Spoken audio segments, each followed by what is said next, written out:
Hello everyone, मैं Deepali नागुंशी. Welcome to Psychosense. In last video, we learned about what is attention, and in today's video, we will learn characteristics of attention. Okay. First, attention has very narrow range. It is because an individual cannot attend to too many objects at a same time. कोई भी इंसान हो, कोई भी individual हो, वो एक time पर कई सारे ऑब्जेक्ट पर अपना ध्यान केंद्रित नहीं कर सकता है. आप एक एग्जांपल ले लेते हैं. आप पढ़ाई करने के लिए भी बैठते हैं तो आप 1 घंटा 2 घंटा लगातार किसी चीज़ पर ध्यान नहीं दे सकते हैं. आपका ध्यान बीच बीच में कहीं ना कहीं किसी भी चीज़ पर चला ही जाता है. या आप अपनी क्लास में टीचर का लेक्चर सुन रहे होते हैं तो भी आप देखिए टीचर लेक्चर दे रहा है, आप बेशक आप बहुत अच्छे पढ़ने वाले बच्चे हो, आप ध्यान से अपना काम कर रहे हो एंड लेक्चर सुन रहे हो, अटेंड कर रहे हो, नोट्स बना रहे हो, बट स्टिल आपका 10-20 मिनट में बीच बीच में आपका ध्यान अलग अलग चीज़ों पर भी जाएगा. आपके फ्रेंड्स की नोटबुक पर भी जा सकता है. सो अटेंशन की रेंज नैरो होती है. Okay. Second, attention is exploratory in nature.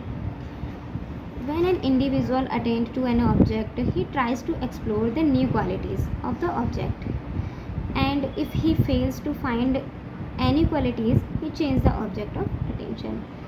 So in Hindi attention क्या है? एक्सप्लोरेटरी है नेचर में. क्यों? जब भी कोई इंडिविजुअल किसी भी ऑब्जेक्ट को अटेंड करता है तो जो भी ऑब्जेक्ट है उसमें वो नई नई क्वालिटीज़ एक्सप्लोर करने का ट्राई करता है. एंड जब वो फेल हो जाता है किसमें, जो क्वालिटीज़ को फाइंड करने में, तो वो अपना ऑब्जेक्ट चेंज कर देता है. वो अपना जो ध्यान है ऑब्जेक्ट पर से वो attention is exploratory in nature. Third, attention is mobile और we can say attention has fluctuation.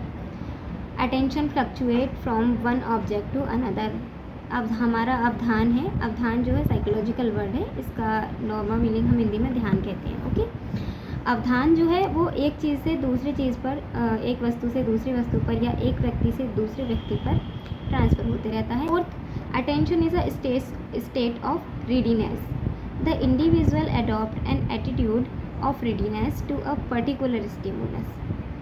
So attention क्या है? एक रीडीनेस की स्टेट है. Fifth, it is a selective mental process. Attention selective mental process है. ऐसा क्यों?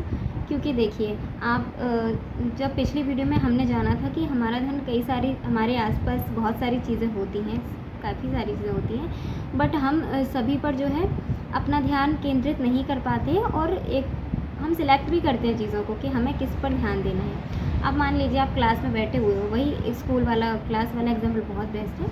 आप किसी भी क्लास में बैठे हुए तो ये आप चूज़ करोगे ना कि हमें टीचर के लेक्चर पर ध्यान देना है या अपने क्लासमेट्स की बातों पर. तो वो आपने सिलेक्ट किया है. That's why attention is a selective mental process. क्योंकि हम सिलेक्ट करते हैं हमारे लिए क्या प्रायोरिटी है, अभी हमें किस चीज़ पर ध्यान देना चाहिए. Sixth, attention involves bodily adjustment. जैसे कि आप शिक्षक का भाषण सुनते समय ध्यान केंद्रित करते हैं या आप खुद भी पढ़ रहे हो तो आप उस सिचुएशन के अकॉर्डिंग या उस सामने वाले पर्सन के अकॉर्डिंग एडजस्टमेंट करते हो. आप जब भाषण सुनते हो तो अपने आप को उस हिसाब से एडजस्ट करते हो कि हम सिर्फ मेंटली, अटेंशन का मतलब ये नहीं कि हम मेंटली ही प्रिपेयर रहें कि हमें ध्यान केंद्रित करना है, हमको फिजिकली भी ध्यान देना है. क्योंकि आपने कभी भी सुना होगा आपके शिक्षक कहते हैं कि टिक कर मत बैठिए, आपका ध्यान पढ़ाई पर नहीं जाएगा. ऐसा क्यों होता है? क्योंकि जब आप स्ट्रेट बैठेंगे आप अपने ध्यान को एकाग्र बहुत अच्छे से कर पाते हैं. जब हम टिक कर बैठते हैं इसका मतलब आप लेजीनेस में पहुंच जाते हैं. अगर आप टिक कर पढ़ाई करते हो तो आपको बहुत जल्दी से नींद आती है, लेकिन वहीं आप अगर टेबल कुर्सी का यूज़ करते हो तो आपको नींद नहीं आती है क्योंकि आप अपने ध्यान को पढ़ाई के लिए केंद्रित कर रहे हो. तो आप अपने आप को अपने बॉडी को उस हिसाब से एडजस्ट करते हो. Seventh, there occur division in attention. हमारे अटेंशन में डिवीज़न होता है. आप आगे जाकर इस टॉपिक में पढ़ेंगे डिवीज़न ऑफ अटेंशन, है ना, कि अटेंशन का विभाजन क्या होता है, क्या हम एक साथ दो चीज़ों पर ध्यान दे सकते हैं या नहीं दे सकते, है ना. और अगर हम एक साथ दो चीज़ों पर ध्यान देते हैं तो हमारे ध्यान देने की क्षमता में क्या क्या अंतर आया है. जब हम किसी एक चीज़ पर फोकस करके काम करते हैं तो हमारा रिज़ल्ट क्या निकलता है, और जब दो चीज़ों पर या दो से ज़्यादा चीज़ों पर फोकस करते हैं तो हमारे जो रिज़ल्ट है वो कैसा आता है, अच्छा आता है या नहीं आता है. So now let's revise all characteristic of attention. So आज हमने पढ़ा कैरेक्टरिस्टिक ऑफ अटेंशन।